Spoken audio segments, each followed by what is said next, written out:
Hello दोस्तों, welcome back to my YouTube channel. आइए शुरू करते हैं आज की हमारी साइंस मैराथन क्लास का पार्ट नंबर 2। आज की इस वीडियो के अंदर हम बहुत ही स्पेसिफिक चीज़ें देखेंगे और वो चीज़ें देखेंगे जो कि आपको एग्जाम में डायरेक्टली देखने को मिलेंगी। ओके, आइए ज़रा शुरू करते हैं। सबसे पहला क्वेश्चन जो आपको एग्जाम में सीधे देखने को मिल सकता है कि सेल थ्योरी जो है इसकी डिस्कवरी किसने करी। देखो, दो अलग अलग चीज़ें, एक होता है डिस्कवरी ऑफ सेल। अगर सेल की डिस्कवरी की बात करेंगे तो आ जाएगा रॉबर्ट हुक। कौन आ जाएगा? Robert Hooke. ठीक है, लेकिन अगर बात करता है सेल थ्योरी की तो हमारा आंसर आ जाएगा सेचुआन एंड जैकोब। ये चीज़ याद रखिएगा, आगे आने वाले वीडियो में हम सेल भी पढ़ेंगे, बट अभी आप ये याद रखिएगा कि सेल थ्योरी की बात करूँ तो सेल थ्योरी की डिस्कवरी किसने करी है?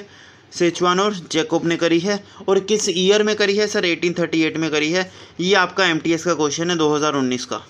ठीक है, तो एक एक चीज़ जो मैं पढ़ाऊँगा वो सारी प्रीवियस ईयर होगी। ओके, याद रखिएगा। नेक्स्ट आते हैं फटाफट। बताइए ज़रा। देखो दोस्तों, प्लांट्स जो हैं एक तरीके से आप ये समझ लो जो लिविंग ऑर्गेनिज्म होते हैं, जो लिविंग चीज़ें होती हैं, उनको हमने 5 तरीके की क्लासिफिकेशन में बांटा है, 5 हिस्सों में बांटा है।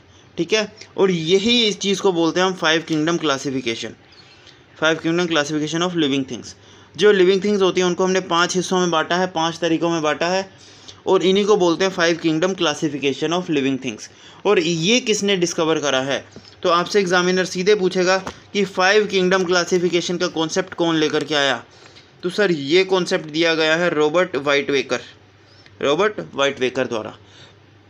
और कब दिया गया सर? 1969 में। ये ईयर ज़रूर याद रखिएगा क्योंकि ये ईयर आपसे पूछा गया है SSC CGL के अंदर, जो कि अभी पेपर चल रहे हैं। ओके, जो कि अभी पेपर चल रहे हैं CGL में, उसमें पूछा गया है ये क्वेश्चन आपसे। ठीक है, तो रॉबर्ट वाइटवेकर ने क्या किया है सर? 5 किंगडम क्लासिफिकेशन का कॉन्सेप्ट दिया है। ओके, नेक्स्ट आते हैं। देखो दोस्तों, ये क्वेश्चन आपका CPO का क्वेश्चन है, लेकिन यहाँ से आपको 2 चीज़ें पढ़नी बहुत ज़रूरी हैं, ध्यान से सुनिएगा। एक आता है फोइलम, एक आता है जाइलम। ये 2 चीज़ें बहुत इंपॉर्टेंट है, पहले ये समझ लो, फिर आप इस क्वेश्चन का खुद आंसर करना। जाइलम क्या होता है सर? देखो दोस्तों, प्लांट्स जो होते हैं वो पानी और जो न्यूट्रिशंस हैं वो कहाँ से एब्जॉर्ब करते हैं? वो करते हैं सोइल से। कहाँ से करते हैं सर? सोइल से, मिट्टी से। जिस ज़मीन में प्लांट्स होते हैं वहाँ पर प्लांट्स की क्या होती है सर? रूट होती है। रूट्स से प्लांट क्या करते हैं सर? Water plus nutritions. ये 2 चीज़ें जो होती हैं ये प्लांट्स जब रूट्स से एब्जॉर्ब करते हैं, जब जड़ों से पानी और न्यूट्रिशन एब्जॉर्ब करा और इसको सारे पार्ट ऑफ प्लांट में पहुंचाने का काम करता है सर आपका जाइलम। क्या करता है? जाइलम। जाइलम क्या करता है? रूट्स से प्लांट्स के वाटर और न्यूट्रिशन को सारे हिस्सों में पहुंचाने का बात करता है, काम करता है। ठीक है, चाहे प्लांट्स का पत्ती है, चाहे प्लांट्स के सबसे ऊपर वाली स्टम है, सब पे ऊपर जो भी पानी वगैरह की रिक्वायरमेंट है ये पूरी करता है जाइलम। क्लियर? अब ज़रा फोइलम पर आते हैं। ये दोनों एक जैसी चीज़ें हैं, बच्चों को कन्फ्यूज़न होता है, ज़रा ध्यान से सुनना। फोइलम क्या होता है सर? सर फोटोसिंथेसिस के दौरान खाना बनाता है प्लांट्स। प्लांट्स क्या बनाते हैं? फूड बनाते हैं। और फूड जो बनाया प्लांट्स ने, इस फूड को सारे हिस्सों में बांटने का काम करता है कौन? फोइलम। फिर समझ लो, फूड को सारे हिस्सों में बांटने का काम करता है प्लांट्स के फोइलम। और अगर बात करता हूँ रूट्स से जब वाटर और मिनरल्स या न्यूट्रिशन कह लो, इनको बांटने का काम करता है सारे हिस्सों के अंदर जाइलम। क्लियर है? अब ज़रा क्वेश्चन पढ़ो और मुझे इसका आंसर बताओ कमेंट बॉक्स में क्या आएगा। बताइए ज़रा कमेंट बॉक्स के अंदर इसका आंसर क्या आएगा। तो इस क्वेश्चन में बोला गया है ट्रांसपोर्ट करने का काम करता है फूड को। कहाँ से सर? लीव्स से प्लांट्स में। अब लीव्स हैं वो फूड बनाएंगी कब? फोटोसिंथेसिस के दौरान। तो बताइए ज़रा, लीव्स से जो खाना बनता है वो सारे हिस्सों में कौन ट्रांसपोर्ट करता है? सर फोइलम करता है। क्लियर? अगर यहाँ पर ये ना लिखा होता, अगर यहाँ पर क्वेश्चन ऐसा होता कि transport from water and nutritions, water और न्यूट्रिशंस को ट्रांसपोर्ट कौन करता है सर? तो आ जाएगा जाइलम, आंसर आ जाएगा। क्लियर? नेक्स्ट आते हैं। तो बता दिया जाइलम का फंक्शन क्या है सर? जाइलम काम करता है ट्रांसपोर्ट के अंदर किस चीज़ की सर? वाटर एंड न्यूट्रिशन की। सर कहाँ से सर? रूट्स से। एक तरीके कहाँ से? रूट्स से। कहाँ पर सर? सारे rest part of the plants, rest part of the plants के अंदर। क्लियर? आगे चलेंगे। देखो दोस्तों, यहाँ पर 2 चीज़ें और इम्पोर्टेंट बनती हैं। एक आता है गार्ड सेल, एक आता है स्टोमेटा। सबसे पहली बात तो स्टोमेटा की बात करते हैं। किसकी बात करते हैं? स्टोमेटा की। अब सर स्टोमेटा का काम क्या है पहले ये समझो। देखो दोस्तों, प्लांट्स को कैसे पता लगता है कि हमें कितनी कार्बन डाइऑक्साइड लेनी है और कितनी ऑक्सीजन हमें बाहर छोड़नी है? देखो प्लांट्स करते क्या हैं सर, प्लांट्स कार्बन डाइऑक्साइड अंदर लेते हैं और ऑक्सीजन जो है एज अ वेस्ट के रूप में बाहर छोड़ देते हैं, और प्लस पानी निकाल देते हैं, यानी वाटर ये बाहर छोड़ते हैं थोड़ा थोड़ा, है ना। ये होती है फोटोसिंथेसिस के अंदर, ठीक है। लेकिन सर ये प्लांट्स को कैसे पता लगता है कि कितनी अमाउंट ऑफ कार्बन डाइऑक्साइड हमें अंदर लेनी है और कितनी ऑक्सीजन जो है हमें बाहर छोड़नी है? तो सर ये बताता है उन्हें स्टोमेटा। कौन बताता है? स्टोमेटा। तो स्टोमेटा का एक काम है कि वही वो प्लांट्स को बताता है कितनी ऑक्सीजन या कितनी कार्बन डाइऑक्साइड आप अंदर लो और कितनी ऑक्सीजन आप बाहर छोड़ो, ये काम है स्टोमेटा का। तो कुल मिलाकर के हम ये कह सकते हैं स्टोमेटा काम करता है गैसियस एक्सचेंज के अंदर। किसके अंदर? गैसियस एक्सचेंज में सबसे ज़्यादा रोल है स्टोमेटा का, ठीक है। अब ये स्टोमेटा होता क्या है? तो सपोज करो ये प्लांट की एक लीव है, क्या है? प्लांट की एक पत्ती है ये, ठीक है। ये प्लांट की एक पत्ती है, इस पत्ती के ऊपर ना छोटे छोटे ऐसे दाने दाने बने होते हैं, पोर्स लाइक स्ट्रक्चर होता है, ये पोर्स लाइक स्ट्रक्चर होता है। इस पोर्स लाइक स्ट्रक्चर को क्या बोलते हैं? इसको बोला जाता है स्टोमेटा। इस पोर लाइक स्ट्रक्चर को क्या बोला जाता है? स्टोमेटा बोला जाता है। अब ये क्या होता है? ये स्टोमेटा एक पोर के होल्स होते हैं, ये कि खुल जाते हैं, ओपन हो जाते हैं, जिसकी वजह से प्लांट क्या करता है? कार्बन डाइऑक्साइड बाहर से ले लेता है अंदर, और फिर ओपन होते हैं और ये क्या करता है? बाहर छोड़ देता है, ठीक है। तो ये एक पोर्स लाइक स्ट्रक्चर है जो कि ओपन और क्लोज होते हैं, ठीक है। अब ये गार्ड सेल क्या करता है? ये जो गार्ड सेल है ना, ये इनका कंट्रोल करता है कि कितने पोर्स को ओपन करना है, कितनों को क्लोज करना है, कितनी अमाउंट में ओपन करना है, कितनी में क्लोज करना है, ये जो कंट्रोल करता है ये करता है गार्ड सेल। तो इनडायरेक्टली अब आप ये कह सकते हो सिंपल सा कि जो स्टोमेटा है ये कंट्रोल करता है कि सर कितनी ऑक्सीजन हमें बाहर छोड़नी है, कितनी कार्बन डाइऑक्साइड अंदर लेनी है। और ये स्टोमेटा काम कैसे करता है? ये अपने पोर्स को ओपन और क्लोज करता है, और ये जो पोर्स ओपन कितने करने हैं और क्लोज कितने करने हैं, इस चीज़ को कंट्रोल करता है गार्ड सेल। इस चीज़ को कंट्रोल करता है गार्ड सेल। बोलो बात क्लियर है? तो गार्ड सेल एक तरीके से कंट्रोल करता है कि भाई कितनी तुम गैसेस बाहर छोड़ोगे, कितनी तुम अंदर लोगे, कितना तुम्हें पानी चाहिए और कितना तुम पानी बाहर छोड़ सकते हो, ये चीज़ कंट्रोल करता है गार्ड सेल। क्लियर है? अब चलते हैं आगे। अब ज़रा ध्यान से सुनना। देखो दोस्तों, अभी मैंने आपको बताया था, अब इसका आंसर आप खुद बताओगे मुझे कि बताइए ज़रा ट्रांसपोर्ट कौन करता है फूड को और अदर कंपाउंड्स को थ्रू आउट द प्लांट? बताइए ज़रा प्लांट के बाकी हिस्सों में खाना और पानी कौन पहुंचाता है? खाना और बाकी चीज़ें कौन पहुंचाता है? सर फूड आ गया। फूड कैसे बनता है? सर लीव्स यानी फोटोसिंथेसिस से। और कौन आंसर आ जाएगा सर? ये आ जाएगा फोइलम। क्या आ जाएगा? फोइलम आ जाएगा। क्यों? क्योंकि सर फोइलम, यहाँ पर कहीं भी रूट्स की बात नहीं हुई। अगर आपको यहाँ पर रूट्स दिख जाता तो आपका आंसर हो जाता जाइलम। क्लियर है? चलें आगे। अब ये क्वेश्चन जो आपका जीडी का क्वेश्चन है, लेकिन इसको आपको रटना पड़ेगा, याद करना पड़ेगा सीधे सीधे, क्योंकि ये सीधे पूछा जाता है और इसके कोई अलग नाम नहीं है। सीधे पूछा जाएगा कोलन चाइमा टिश्यू। ये टिश्यू कहाँ मिलता है? सर ये मिलता है सेल्यूलोस के अंदर। ये किससे बनता है? सेल्यूलोस का बनता है। बाय चांस अगर आपके एग्जाम में सेल्यूलोस ऑप्शन में ना दे तो आप याद रखिएगा सेल्यूलोस के साथ साथ पेप्टिन। क्या? सेल्यूलोस के साथ साथ पेप्टिन का भी इसमें रोल होता है। तो collenchyma tissue sir cellulose plus pectin से बनता है, ये याद रखिएगा। सीधे सीधे यही पूछा जाता है और कुछ नहीं पूछा जाता। आगे आते हैं। अब ज़रा आपको पता होना चाहिए सर मोड ऑफ न्यूट्रिशंस। क्या? Sir mode of nutritions. अब सर ये क्या चीज़ें हैं? देखो दोस्तों, मोड ऑफ न्यूट्रिशन 3 तरीके का होता है। क्या? 3 तरीके का होता है। एक होता है ऑटोट्रोपिक, एक होता है हेट्रोट्रोपिक, एक होता है मिक्सोट्रोपिक। अब सर इनका मतलब क्या है? ये आपसे सीधे पूछा जाएगा कोई भी एग्जांपल दे करके, ठीक है। या फिर आपको बोलेगा बताओ ज़रा ऑटोट्रोपिक क्या होता है, उसकी डिफाइन करो स्टेटमेंट टाइप में, है ना। तो ऑटोट्रोपिक क्या होते हैं? सर ऑटोट्रोपिक हम बोलते हैं ऐसे प्लांट्स को। क्या? सर ऑटोट्रोपिक जो है, हम ऑटोट्रोपिक बोलते हैं ऐसे प्लांट्स को जो कि सर अपना खाना खुद बनाते हैं फोटोसिंथेसिस की मदद से। क्या? ऑटोट्रोपिक क्या होते हैं? ऐसे प्लांट्स जो कि अपना खुद का खाना बनाते हैं। They can make their own food. Clear? और किसकी मदद से? फोटोसिंथेसिस की मदद से। सर हेट्रोट्रोपिक कौन होते हैं? सर ऐसे प्लांट्स जो कि खुद का खाना नहीं बनाते, जो कि डिपेंड करते हैं अदर प्लांट्स के ऊपर, जो कि दूसरे पेड़ पौधों पर डिपेंड करते हैं खाने के रूप में, जो कि अपना खाना खुद नहीं बना पाते, ठीक है। दे कांड्रो मेक देयर ओन फूड। ये अपना खाना खुद नहीं बनाते, ये दूसरे पेड़ पौधों से न्यूट्रिशन एब्जॉर्ब करते हैं। क्लियर? और मिक्सोट्रोपिक क्या होते हैं? सर ऐसे पेड़ पौधे जो कि खुद भी बना लेंगे और चाहिए तो डिपेंड भी रह लेंगे, इनकी अपनी मर्जी चलती है, ये दोनों तरीके से काम कर सकते हैं, ठीक है। अब ज़रा जो क्वेश्चन आपके एग्ज़ाम में बनते हैं फटाफट से मुझे बता दीजिए कि एल्गई का मोड ऑफ न्यूट्रिशन क्या है, mode of nutrition of algae. तो एल्गई क्या होता है सर, एल्गई का मतलब होता है काई। क्या होता है, एक तरीके से काई समझ सकते हो। तो क्या काई की जड़ें होती हैं? नहीं। क्या पत्ते होते हैं? नहीं होते। जब पेड़ पौधे नहीं होते, जड़ें नहीं होती, पत्ते नहीं होते इसके, तो ये अपना खाना कैसे बनाएगा? क्या खुद बनाएगा? हाँ सर, खुद बनाएगा, क्योंकि ये ग्रीन कलर का होता है, ये याद रखिएगा। एल्गई का बच्चे यहीं कंफ्यूज होते हैं कि सर एल्गई की रूट्स तो होती ही नहीं है, तो सर ये अपना खाना खुद बना नहीं पाता, लेकिन ऐसा नहीं होता। एल्गई एक ऑटोट्रोपिक प्लांट है, ये चीज़ याद रखिएगा, ये आपसे पूछा जाता है एग्जामिनेशन में, ठीक है। तो एल्गई क्या है सर? ये ऑटोट्रोपिक प्लांट है, क्योंकि सर ये फोटोसिंथेसिस करवा सकता है, जिसकी वजह से लाइट को एनर्जी में कन्वर्ट कर सकता है, ठीक है।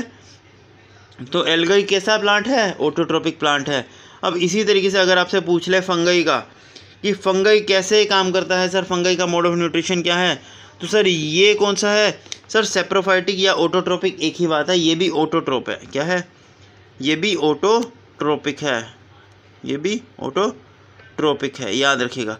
यानी कि ये भी अपना खाना खुद बनाता है, याद रखेंगे, इंपॉर्टेंट है, ठीक है। तो एल्गई और फंगई दोनों का ही मोड ऑफ न्यूट्रिशन क्या है? ऑटोट्रोपिक है, याद रखिएगा।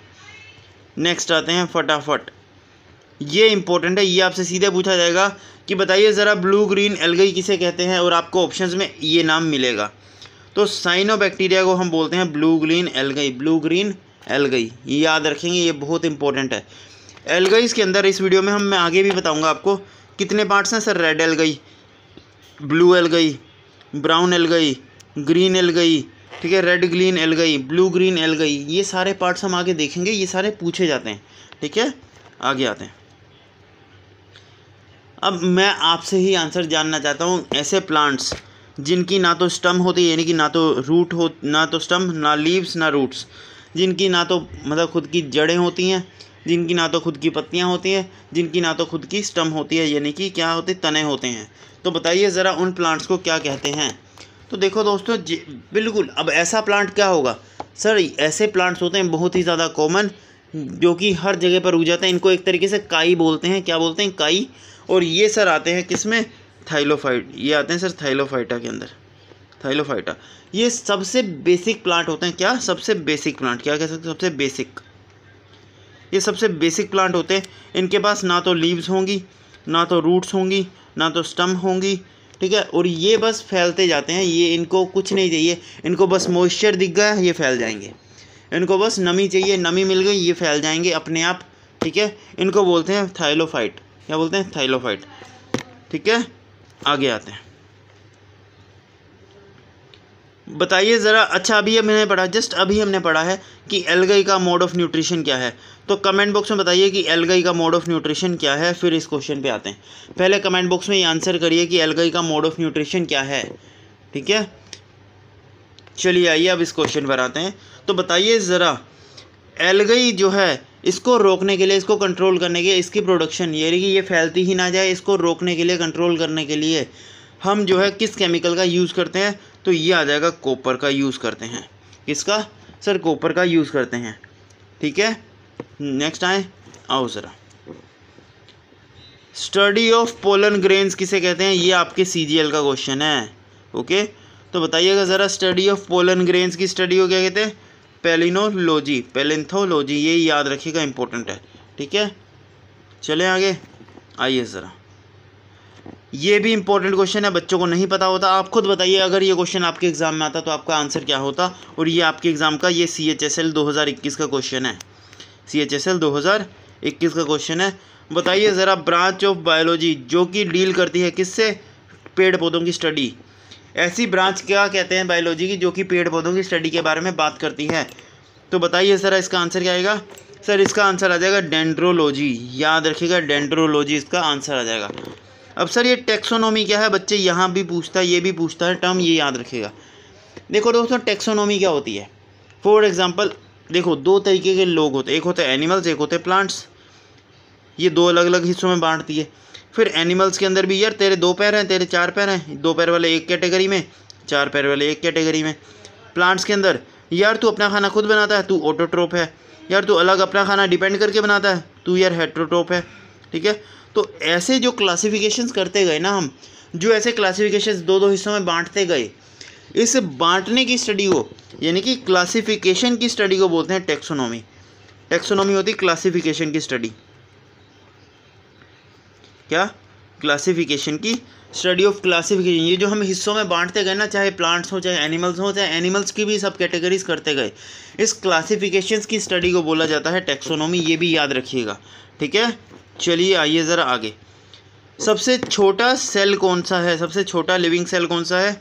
माइकोप्लाज्मा। माइकोप्लाज्मा इंपॉर्टेंट है, ये क्वेश्चन सीधे पूछा जाता है आपसे।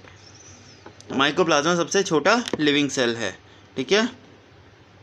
अब ज़रा आते हैं MTS 2020 का क्वेश्चन है। बताइएगा ज़रा कि देखो, अब ये चीज़ आपको पता होनी चाहिए और ये चीज़ मैं चाहता हूँ आपको पता भी होगी शायद। देखो इधर प्लांट्स के अंदर देखो अलाउ कौन करता है? अभी ये चीज़ मैंने पढ़ाई हुई है आपको। अलाउ कौन करता है कार्बन डाइऑक्साइड को कि भाई कितना अंदर आएगी और कितना बाहर जाएगी? ये चीज़ कौन अलाउ करता है? सर ये काम करता है स्टोमेटा। कौन करता है? स्टोमेटा। बोलो, पढ़ाया था कि स्टोमेटा का काम क्या होता है? सर ये एक पोर्स की तरह होते हैं जो कंट्रोल करते हैं प्लांट्स के अंदर कि कितनी कार्बन डाइऑक्साइड अंदर लेनी है, कितनी ऑक्सीजन हमने बाहर छोड़नी है, कितना हमने पानी अंदर लेना है, कितना पानी हमने बाहर छोड़ना है। ये चीज़ कंट्रोल करता है स्टोमेटा। और स्टोमेटा को कंट्रोल कौन करता है? Guard cell. बताया था ना, गार्ड सेल स्टोमेटा को कंट्रोल करता है। ये सब चीज़ बताई हुई है आपको, है ना। लेकिन यहाँ पर क्वेश्चन ये नहीं पूछा। यहाँ पर जो क्वेश्चन है, अब ज़रा यहाँ पर आते हैं, इस क्वेश्चन पर आते हैं। देखो दोस्तों, एक बात सिंपल सी मुझे बताना। एक ये कंटेनर है, इसमें पानी भरा हुआ है। क्या भरा हुआ है? पानी भरा हुआ है, ठीक है। यहाँ से मैंने एक स्ट्रो डाली और यहाँ से मैंने मोड़ करके यहाँ पर एक कंटेनर है, इसमें मेरे को पानी चाहिए। तो क्या ये पानी अपने आप आ जाएगा? नहीं, इसके अंदर हमें इसकी हवा निकालनी पड़ेगी, कोई ना कोई फोर्स लगाना पड़ेगा। और उस फोर्स के बाद ये पानी क्या होगा? अपने आप अपलिफ्ट करके यहाँ से इसमें भरना शुरू हो जाएगा। तो वो जो फोर्स है ना, उस फोर्स को क्या कहते हैं? और ये जो फोर्स है यही काम करती है पेड़ पौधों के अंदर भी। यही चीज़ काम करती है पेड़ पौधों के अंदर भी। होता क्या है, कोई प्लांट है, मान लो ये एक प्लांट है, ये ऐसे खड़ा है, ये प्लांट है कोई, यहाँ पर इसकी ये रूट्स फैली हुई हैं, ठीक है, ठीक है। और यहाँ पर ये आपकी सरफेस है। अब क्या होता है, यहाँ ये रूट्स से लेकर के इस प्लांट के हर हिस्से तक पानी पहुँचाना है। तो ये जो पानी यहाँ से हर हिस्से तक ऊपर करना है ना, तो इसके लिए एक फोर्स की ज़रूरत होती है। ये करता कौन है? पहले ये बताओ कि रूट्स, जड़ों से लेकर के प्लांट्स के सारे हिस्सों तक पानी कौन पहुंचाता है? जाइलम। जड़ों से बात होगी तो जाइलम आएगा, और लीव्स से बात होगी तो आएगा फोइलम। तो जड़ों से बात है तो जाइलम क्या करता है? जाइलम, जाइलम करता है। मुझे बस ये बता दो कि ये जो फोर्स है जो कि प्लांट्स के जड़ों से पानी को सारे हिस्से तक पहुँचाती है, इस फोर्स को क्या नाम बोलते हैं? इस फोर्स का नाम क्या है? तो ये भी आपसे पूछे जाने के चांसेस बहुत ज़्यादा हैं। इस फोर्स को बोलते हैं सर कैपिलरी फोर्स। क्या बोलते हैं सर? Capillary force. इसमें यही पूछा गया, इसका आंसर आपका स्टोमेटा आ जाएगा। ये तो हमने पढ़ रखा है, ठीक है। लेकिन ये जो फोर्स है ना, इस फोर्स को क्या बोलते हैं? Capillary force. ये याद रखिएगा, आगे क्वेश्चन आएगा। क्या बोलते हैं? Capillary force. कैपिलरी फोर्स क्या करती है सर? ये अपलिफ्ट करवाती है पानी को। पेड़ पौधे जो हैं, इनका जो स्टोमेटा है, ये एक ऐसी फोर्स लगाता है। क्या करता है? ये एक फोर्स लगवाता है जिसकी वजह से जाइलम जो है नीचे से पानी उठा करके ऊपर तक पहुंचा पाता है। तो स्टोमेटा जब पोर्स ओपन करता है ना, तो जो जड़ें होती हैं, जो स्टम होती है, वो एक ऐसी फोर्स पैदा करती हैं जिसकी वजह से जड़ों से पानी कहाँ जाता है सर? रूट्स से होते हुए ऊपर जाता है, ठीक है। इस फोर्स को बोलते हैं कैपिलरी फोर्स। ये याद रखिएगा, ठीक है। आओ ज़रा फटाफट, ये हमने पढ़ रखा और ये मैं आपका ही आंसर करूँगा, आप खुद ही आंसर करेंगे इसको। बताइए ज़रा, absorption of minerals and water. देखो बायोफाइटा क्या होता नहीं होता कुछ नहीं पता, छोड़ दो सब। लेकिन क्या तुम्हें ये बताया नहीं मैंने कि मिनरल्स और वाटर की बात हो तो कहाँ से एब्जॉर्ब करेगा? पेड़ पौधे पानी कहाँ से एब्जॉर्ब करते हैं सर? रूट्स से। और रूट्स की बात आएगी तो क्या आंसर आएगा? जाइलम आएगा। ख़त्म। बन रहा है क्वेश्चन, MTS 2021 का क्वेश्चन है, बना। आगे आते हैं, बताओ ज़रा इसका आंसर क्या आएगा? MTS 2021 का क्वेश्चन, ये रिपीट हो गया शायद, कोई बात नहीं, आगे चलते हैं। CHSL 2014 का क्वेश्चन है sir, phloem, companion cell. Companion cell, आप ऐसे समझ लो, कैंपियन सेल जो है ये फोइलम का एक पार्ट होता है। ये किस टाइप के फोइलम में पाया जाता है? तो सर ये पाया जाता है जिम्नोस्पर्म के अंदर। क्या? जिम्नोस्पर्म के अंदर पाया जाता है, बस इतना। ये सॉरी एंजियोस्पर्म। कहाँ पर पाया जाता है? ये एंजियोस्पर्म में पाया जाता है, बस ये आपको याद रखना है, ठीक है। इसमें पूछा नहीं जाएगा, वैसे सीधे पूछ लेता है आपको। मोस्टली इंपॉर्टेंट है फोइलम का फंक्शन, ये आपको पता होना चाहिए, वो हमने बता दिया। आगे चलेंगे। देखो दोस्तों, मैंने बताया था एल्गाई हम पढ़ेंगे, एल्गाई का टाइप हम पढ़ेंगे। ये CGL 2017 क्वेश्चन है और इसमें देखो क्या कितना सिंपल सा पूछा है कि बताइए ज़रा राइडोफाइटा जो है, ये राइडोफाइसिया जो है, ये किस टाइप का एल्गाई है। तो सर ये किस टाइप का एल्गाई है? सर रेड एल्गाई है। अब कैसे पता लगेगा, ये चीज़ याद रखना, ये चीज़ याद रखना। अब आपको ना मैं ट्रिक बताऊंगा, उस ट्रिक से याद करेंगे हम। नाम देखते ही आप पहचान जाएंगे, नाम देखते ही आप पहचान जाएंगे। सबसे बेसिक और सबसे इम्पोर्टेंट बात देखो दोस्तों, रेड एल्गाई का नाम भी रेड से शुरू होगा, रेडो, रोडो, रोडो, आर से रेड, आर से रोडो, आर से रेड, आर से रोडो, तो रोडोफाइलिन रेड एल्गाई को कहते हैं।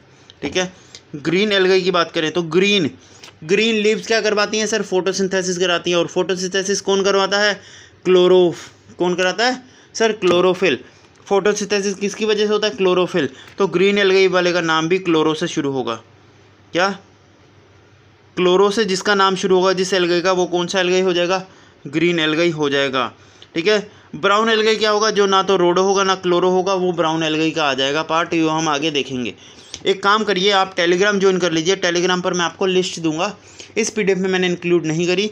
टेलीग्राम ज्वाइन कर लेना, लिंक डिस्क्रिप्शन में है। वहाँ से मैं आपको ना लिस्ट दूंगा, उस लिस्ट के अंदर आपको 6 तरीके की एल्गाई हैं और 6 के नाम क्या क्या हैं वो आपको बता दूंगा विद ट्रिक्स। ठीक है। तो अभी आगे चलते हैं ना, वीडियो लंबी नहीं करते, फटाफट आइए ज़रा। एक बात बताओ, इस एल्गाई का नाम क्या है? ये भी CPO 2020 का क्वेश्चन है। सिंपल सा जो मैंने बताया बस वो सोचो। हमने अभी तक ब्लू एल्गाई नहीं पढ़ा, इसको छोड़ दो। ग्रीन एल्गा का नाम कहाँ से शुरू होगा? क्लोरो, क्योंकि क्लोरोफिल क्या करवाता है? फोटोसिंथेसिस कराता है।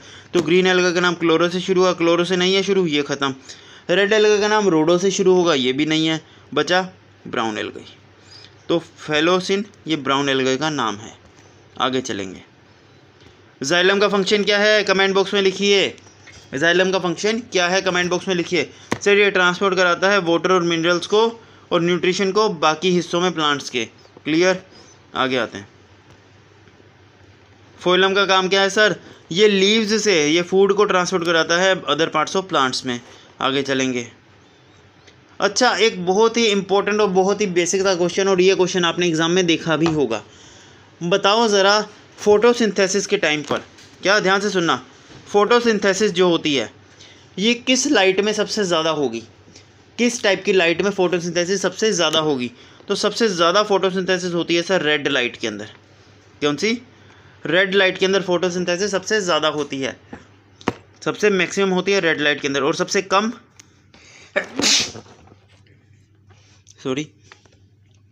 सबसे कम फोटोसिंथेसिस कौन सी लाइट में होती है सर? ग्रीन लाइट के अंदर। ग्रीन लाइट में सबसे कम फोटोसिंथेसिस होती है, ये याद रखिएगा। फोटोसिंथेसिस सबसे मैक्सिमम कौन सी लाइट में होती है? रेड लाइट के अंदर। और सबसे कम सर ग्रीन लाइट में सबसे कम होती है, ये चीज़ याद रखिएगा। ओके। अब ज़रा यहाँ पर आते हैं, रेड लाइट में सबसे ज़्यादा होती है, हमें पता लग गया। ओके। अब इसका रीज़न क्या है ये बताओ ज़रा। सर रीज़न ये है, रेड लाइट की वेवलेंथ काफ़ी ज़्यादा होती है, काफ़ी ज़्यादा होती है रेड लाइट की वेवलेंथ, इस वजह से। ठीक है। चलिए आगे चलते हैं, इसका इतना इंपॉर्टेंट नहीं है। अब ज़रा एक ध्यान से सुनना, ये मीसोफिल नाम की प्रोसेस है क्या? सर मीसोफिल क्या होती है ये बताइए ज़रा। देखो दोस्तों, अभी हमने पढ़ा कि स्टोमेटा जो होता है वो मदद करता है गैसेस एक्सचेंज में। स्टोमेटा क्या करता है? मदद करता है गैसेस एक्सचेंज में। यानी कि मान लो अब क्या हुआ, इन्वायरमेंट से कार्बन डाइऑक्साइड ले ली और ऑक्सीजन छोड़ दी। ठीक है, ये है गैसेस एक्सचेंज, और इसकी मदद करता है स्टोमेटा। ठीक है।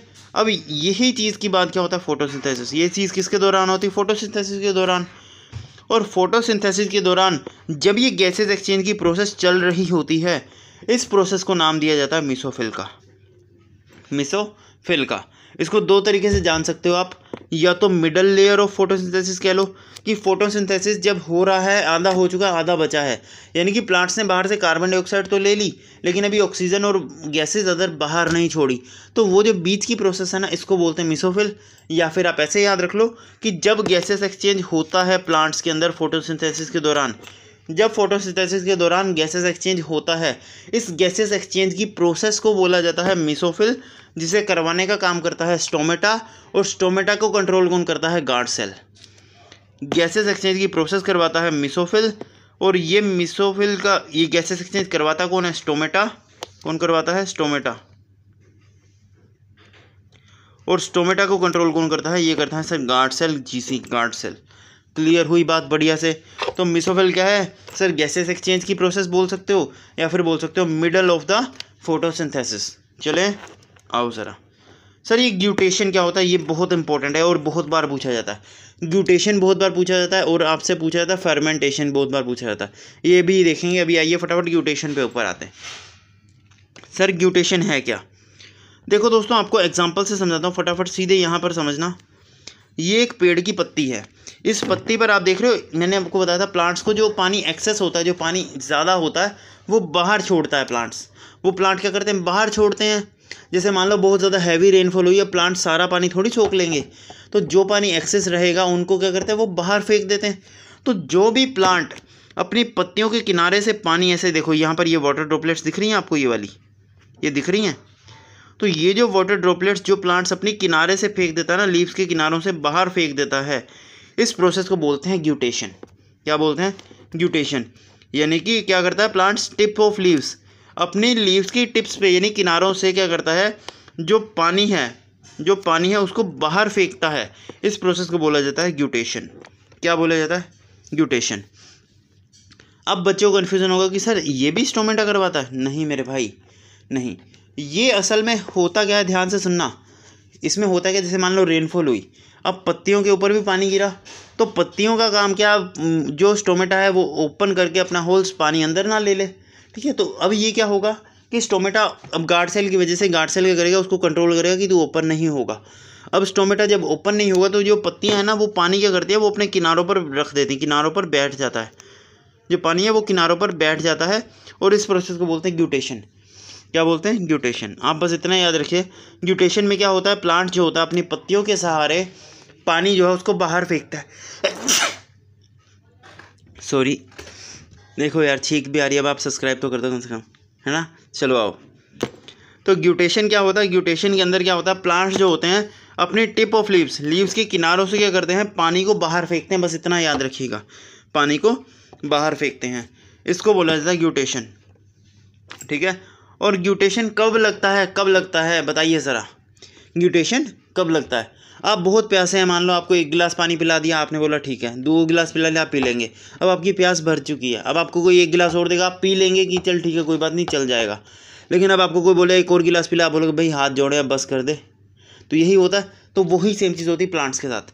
आपने प्लांट्स की रूट्स में पानी दे दिया, अब ऊपर से रेनफॉल हो गई, बारिश हो गई, अब पानी कितना प्लांट्स एब्जॉर्ब कर लेगा। तो रूट्स के ऊपर पानी बहुत ज़्यादा होता है, तो रूट्स मना कर देती है हम नहीं पानी लेंगे, तो उसको बोलते हैं रूट प्रेशर। जब रूट मना कर देते कि नहीं अब हम पानी एब्जॉर्ब नहीं करेंगे, ठीक है, तो अब प्लांट्स की जो लीव्स होती हैं अब वो भी मना कर देती कि नहीं स्टोमेटा अब रूट्स ने खोलना, अब हम पानी और नहीं चाहिए। तो स्टोमेटा भी बंद है, वो भी ओपन नहीं कर रहा अपने होल्स। तो इस टाइम पर जो पानी है वो कहाँ जमा रहेगा सर, प्लांट्स की पत्तियों पर जमा रहेगा। और ये जो टिप्स पर पानी जमा रहता है, इसी प्रोसेस को ग्यूटेशन का नाम दिया गया।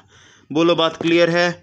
चलें आगे फटाफट, आप मुझे फटाफट बता दीजिए। ये मैंने आपको बता चुका हूँ मैं आपको कि बताइए ज़रा, पानी जो होता है रूट्स से लीव्स तक, मतलब कि जड़ों से लेकर के पानी की पूरी बॉडी में सप्लाई कौन करता है सर, जाइलम करता है। लेकिन सर नीचे से पानी को ऊपर उठाने में कौन सी फोर्स काम करती है सर, कैपिलरी फोर्स काम करती है। बताया था, कौन सा आ जाएगा, कैपिलरी एक्शन फोर्स।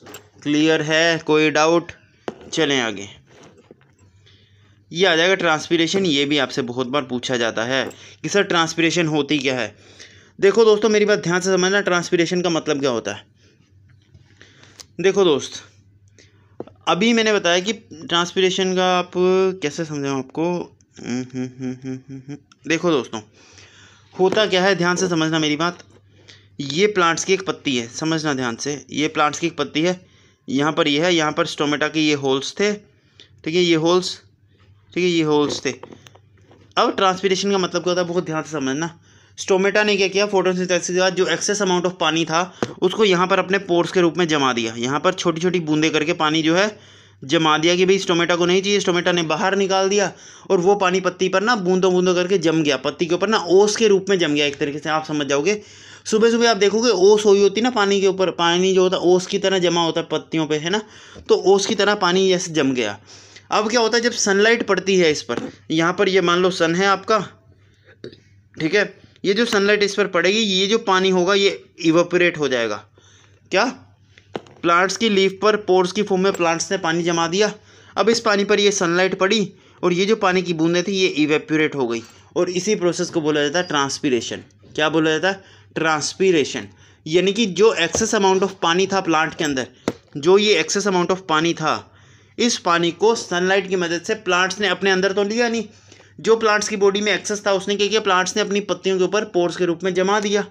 ठीक है, और इस अब जब सनलाइट पड़ती है इस पर और ये चीज़ इवेपोरेट हो जाती है, इसको बोला जाता है ट्रांसपीरेशन। क्या बोला जाता है? ट्रांसपीरेशन। ट्रांसपीरेशन में क्या होता है? मॉइस्चर जो होता है, जो प्लांट्स अपने ऊपर कैरी करता है, वो इवेपोरेट हो जाता है। स्मॉल पोर्स के रूप में जो प्लांट्स अपने ऊपर कैरी करते हैं, वो जो है वो क्या करते हैं, एटमॉस्फेयर में इवेपोरेट हो जाते हैं, इवेपोरेशन की मदद से गायब हो जाते हैं। इसको बोला जाता है ट्रांसपीरेशन। क्या बोला जाता है? ट्रांसपीरेशन। बोलो, बात क्लियर है? ट्रांसपीरेशन का मतलब समझ में आया कि प्लांट्स को जो पानी रिक्वायर था फोटोसिंथेसिस के दौरान वो तो ले लिया जड़ों से, लेकिन अब सर एक्स्ट्रा आ गया, अब क्या करें सर, ज़्यादा आ गया पानी, तो प्लांट्स ने क्या किया, अपनी पत्तियों के ऊपर उस पानी को जमा दिया बूंदे बूंदे करके, मतलब कि मॉइस्चर के रूप में। ठीक है, अब सनलाइट पड़ेगी, जैसे ये धूप पड़ी इसके ऊपर, सन है, उसने पानी क्या किया, इवेपोरेट कर दिया, और इसी प्रोसेस को बोला जाता है क्या? ट्रांसपीरेशन। आइए ज़रा फटाफट, अब जो आपसे सीधे वन वर्ड क्वेश्चन पूछे जाते हैं डायरेक्टली, कि बताइए ज़रा सेल वॉल जो होती है प्लांट्स के अंदर वो किसकी बनी होती है? सर सेल्यूलस की बनी होती है। कोई दिक्कत? चलें। सब इंस्पेक्टर 2012 का क्वेश्चन है कि कैच क्रॉप किसे कहते हैं? कैच क्रॉप्स क्या होती हैं बताइए ज़रा। सर कैच क्रॉप्स हम कहते हैं सब्स्टिट्यूट क्रॉप्स को।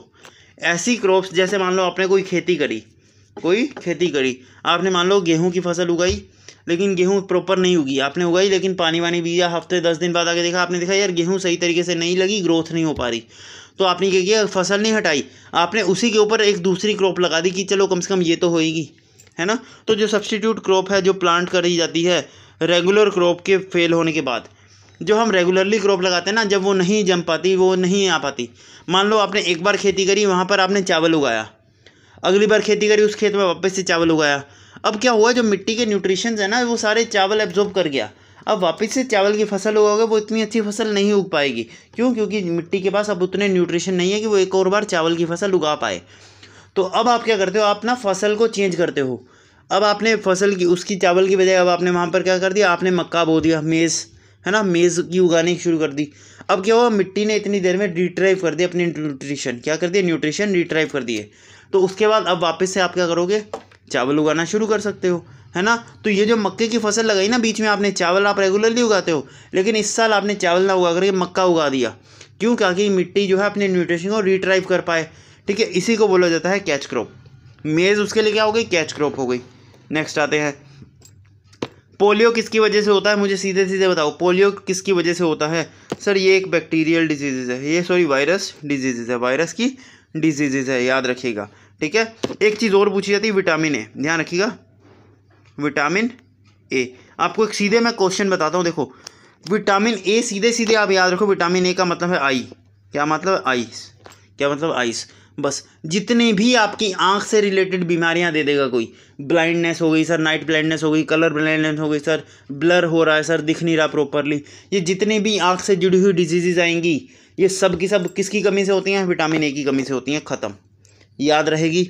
चलो आगे, ये मैंने आपको बताया भी था कि जड़ें जो है प्रेशर लगाती हैं ताकि वो पानी जो है ऊपर तक पूरी प्लांट में सप्लाई कर सकें, उस प्रेशर को बोला जाता है capillary pressure. Capillary pressure sub inspector का क्वेश्चन है 2014 का।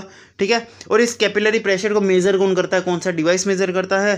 सर ऑक्सेनोमीटर मेज़र करता है। अब आप ईमानदारी से मुझे कमेंट बॉक्स में खुद बताना, क्या ऐसा कंटेंट आपने यूट्यूब पर आज तक देखा है? अगर नहीं देखा और वीडियो अच्छी लग रही, वाकई में आप कुछ सीख रहे हो, तो यार सब्सक्राइब तो कर दो, है ना। चलो आगे चलते हैं। बताइए ज़रा, कैंसर का ट्रीटमेंट में कौन सी चीज़ यूज़ होती है? ये बहुत बार पूछा जाता है, ये जरूर याद रखना, कैंसर बहुत बार पूछा जाता है। तो कैंसर के ट्रीटमेंट में सर केमियोथेरेपी यूज़ करी जाती है, केमियोथेरेपी यूज़ करी जाती है। ये चीज़ आप याद रखिए, ये आपसे डायरेक्टली क्वेश्चन पूछता है, आपसे बहुत एग्जाम, आप देखिए सीजीएल का पेपर कभी भी टफ करना होगा ना एग्जामिनर इन तीनों में से कोई भी एक नाम उठा के दे देगा कि बताओ ज़रा एका बोरोन किसे कहते हैं, और ऑप्शन में ऐसे 3-4 नाम दे देगा। अब बच्चा यार ये क्या पूछ लिया सर, ये तो हमने पढ़ा ही नहीं। अरे भाई सिर्फ 3 नाम पूछता है, 3 नाम ये हैं, याद रख लो। ठीक है, 3 नाम याद रख लो। ठीक है, देखो दोस्तों, आप कैसे याद रखो, याद करने की ट्रिक बनाते हैं। देख, तू बोर करेगा, अगर तू बोर करेगा तेरे को सैंडल पड़ेगी, बोर करेगा सैंडल पड़ेगी। तो एका बोरोन स्कैंडियम, सैंडल से स्कैंडियम। बोर करेगा तो तेरे को सैंडल पड़ेगी, बोर करेगा तो सैंडल पड़ेगी, यानी कि बोरोन यानी स्कैंडियम। हो गया याद? ठीक है, हो गया याद? बोलो, क्लियर है? सर सिलिकॉन वैली, ऐसे याद रखो जर्मनी में सिलिकॉन वैली है, जर्मनी में एक और सिलिकॉन वैली है, या फिर ऐसे याद रखो जर्मनी में सिली है। जर्मनी बहुत सिली प्लेस है यार, जर्मनी चले यार, नहीं बहुत सिली प्लेस है, जर्मनी बहुत ही ज़्यादा सिली प्लेस है, बहुत ही ज़्यादा सिली प्लेस है, जर्मनी बहुत ही सिली प्लेस है। बोर करेगा तो सैंडल पड़ेगी, बोर करेगा सैंडल यानी कि स्कैंडियम। जर्मनी सर बहुत ही सिली प्लेस है, सिली, सिलिकॉन, ख़त्म। गैलियम, गैलियम का एल्यूमिनियम, गैलियम का एल्यूमिनियम। आप इसे याद रख लो, ऐसे ही याद रखना, इसको तो याद रखना पड़ेगा, ठीक है, इसको तो याद रखना पड़ेगा। आगे चलते हैं। देखो दोस्तों, सेल वॉल अगर मैं प्लांट्स की बात करूँ तो हमने देखा सेलुलोज की बनती है। अगर सेल वॉल की बात करता हूँ बैक्टीरिया की, कि बैक्टीरिया की जो सेल वॉल है वो किससे बनती है? सर पिप्टोलोजियन से, पिप्टोग्लाइकन से। बस यही याद रखना, बैक्टीरिया की जो सेल वॉल होती है वो पिप्टोग्लाइकन से बनती है। ओके, पिप्टोग्लाइकन से बनती है। आइए ज़रा आप कुछ ऐसे क्वेश्चन जो कि आपके एग्जाम में पूछे गए हैं, और उसके बाद हम कुछ ऐसी चीज़ें और देखेंगे, और उसके बाद हम वीडियो करेंगे ख़त्म। ठीक है, ये सारे के सारे प्रीवियस ईयर क्वेश्चन हैं, एक एक चीज़ को ध्यान से सुनिएगा। सबसे पहली फोटोग्राफ नर्व टिश्यू की किसने खींची? नर्व टिश्यू की सबसे पहली फोटोग्राफ किसने खींची? और ये क्वेश्चन रिपीट हो सकते हैं, स्टैटिक के क्वेश्चन हैं ये सारे।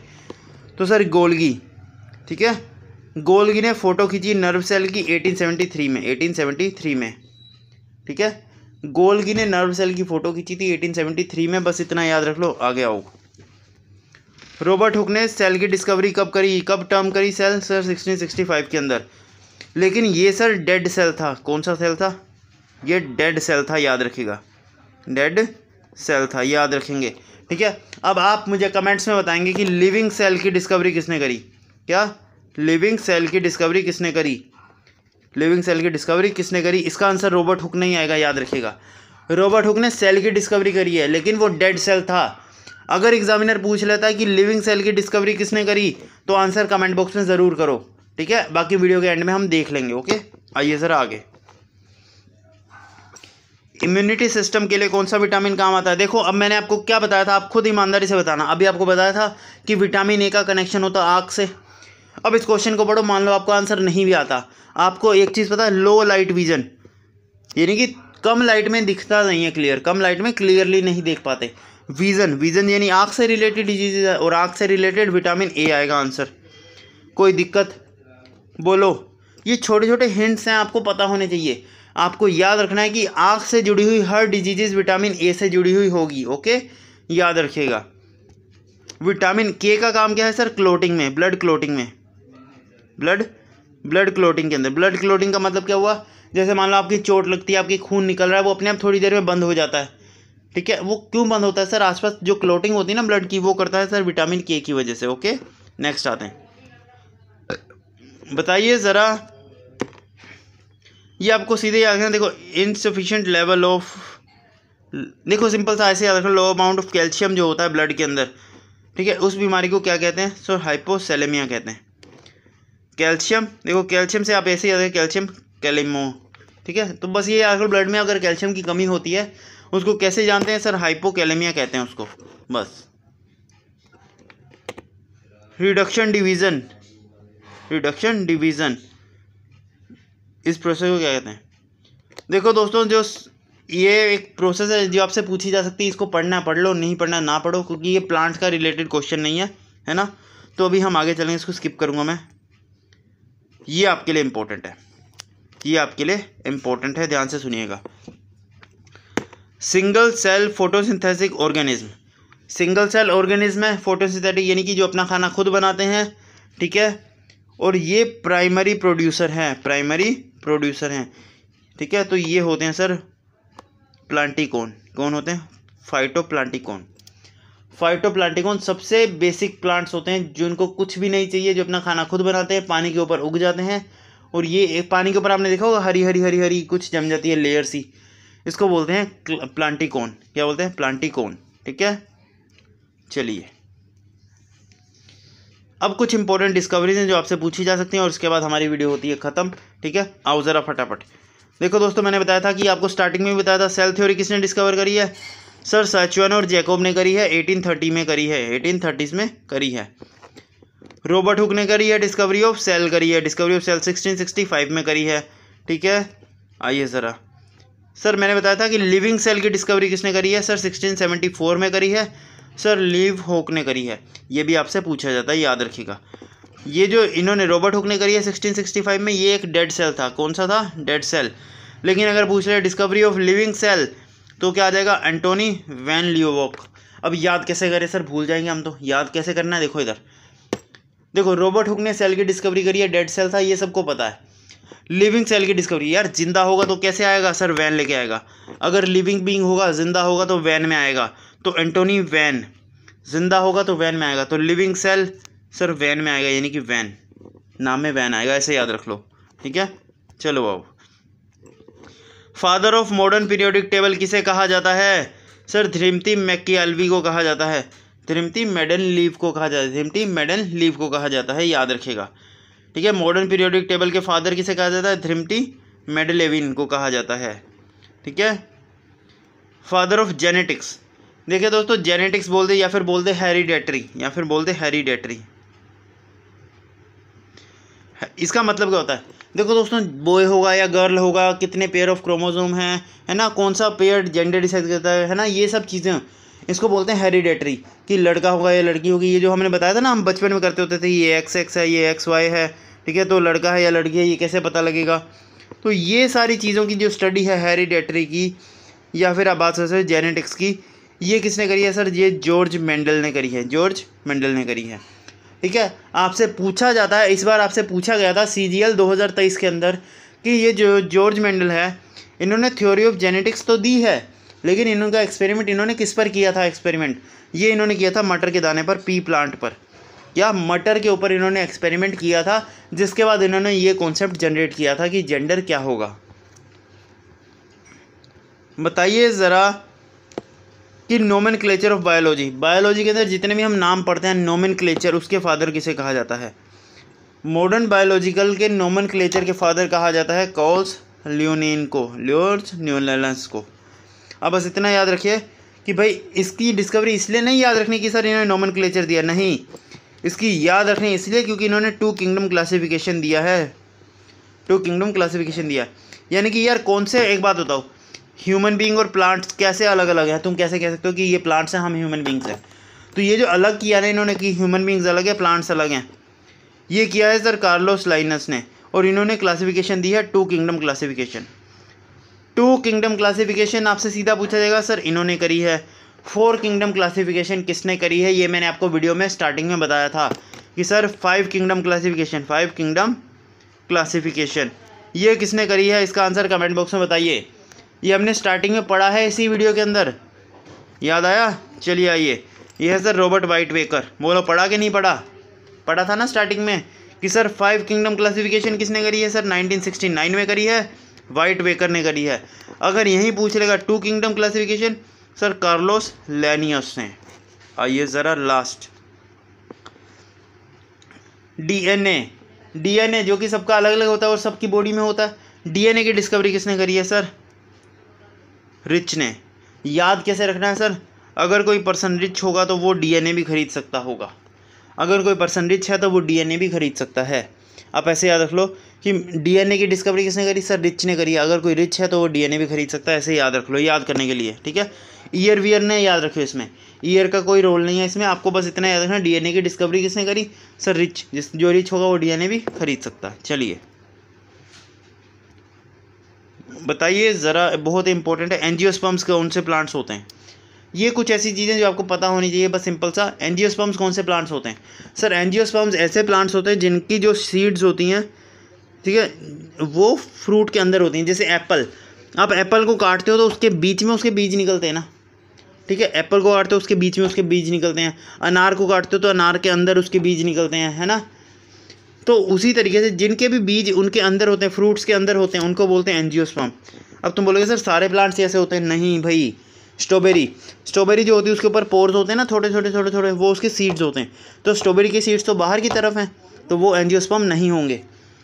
एंजियोस्पर्म कौन से होते हैं सर? वो प्लांट जिनके सीड्स फ्रूट के अंदर होते हैं उनको बोलते हैं एंजियोस्पर्म, याद रहेगा। आइए ज़रा, इंसेक्टिवोरस प्लांट कौन सा है इनमें से? इंसेक्टिवोरस प्लांट कौन सा है इनमें से? सर पिचर प्लांट को इंसेक्टिवोरस प्लांट्स बोलते हैं। ओके, ये पिचर प्लांट क्या है सर? आपने देखा होगा एक ऐसा प्लांट होता है जिसका मुंह एक ये होता है, इसके साइड में कांटे होते हैं थोड़े, एक नीचे होता है, इसके साइड में भी कांटे होते हैं थोड़े, और यहाँ से ये जुड़े होते हैं। यहाँ पर जैसे ही कोई कीड़ा वगैरह आगे बैठता है ये अपना मुंह बंद कर लेते हैं, है ना। इनको बोलते हैं पिचर प्लांट। एक बस ये तस्वीर आप ज़रूर याद रखिएगा। आपसे इस बार एग्ज़ाम में क्या हो रहा है CGL के अंदर 2024 में, वो आपको डायग्राम दे रहा और पूछ लेते थे। मैंने डायग्राम दिया और मैंने बोला बताओ ज़रा पीटल कौन सा है, इनमें से पीटल क्या है? तो पीटल बोलते हैं पत्ती को क्या बोलते हैं? पीटल बोलते हैं, ठीक है। जड़ को स्टम बोलते हैं, लीफ बोलते हैं, ये तो पता है। ये वाले पार्ट्स ज़रूर याद रखिए, ये चीज़ आपसे पूछी जा सकती है, जो सबसे ऊपर का पार्ट है इसको बोलते हैं स्टेमन, स्टिग्मा। क्या बोलते हैं? स्टिग्मा। ये जो स्टिग्मा से हल्का सा नीचे का पार्ट है इसको बोलते हैं डंडी यानी स्टाइमल। ये जो पूरा पार्ट है जो नीचे अंदर तक कनेक्ट कर रहा है प्लांट के रिप्रोडक्टिव सिस्टम को, ये है सर पोलेन, ठीक है। और जहाँ पर पोलन ट्यूब, एक तरीके पोलन ट्यूब बोलते हैं इसको, क्या बोलते हैं? Pollen tube. क्लियर? तो ये 4 चीज़ें ज़रूर याद रखिए, ये आपसे पूछी जा सकती हैं, ये चीज़ें और ये चीज़, इनको ज़रूर याद रख लीजिएगा। ये कौन से पार्ट को बोलते हैं ये आपसे पूछा जा सकता है। नेक्स्ट आते हैं फटाफट। बताइए ज़रा कौन से प्लांट्स का सीड नेक्ड होता है, यानी कि बाहर की तरफ उभरा हुआ होता है? सर ये होता है किसका? डियोदार का प्लांट। स्ट्रॉबेरी किसके टाइप में आती है? दियोदार में आती है। एंजियोस्पर्म जिसका सीड अंदर इंक्लूड होता है, क्लियर। और जिनका सीड नेक्ड होता है यानी कि बाहर की तरफ होता है, जैसे स्ट्रॉबेरी, वो बोलते हैं सर डियोदार प्लांट्स, ठीक है। बताइए ज़रा स्पेस एल्गाई के नाम से किसे जाना जाता है? सर स्पेस एल्गाई हो जाएगी क्लोरिया। बस यहाँ पर आपकी वीडियो होती है ख़त्म। इसकी PDF के लिए आप ज्वाइन कर लीजिए टेलीग्राम चैनल, और वीडियो अच्छी लगे तो लाइक एंड सब्सक्राइब ज़रूर कर दीजिएगा। Thank you.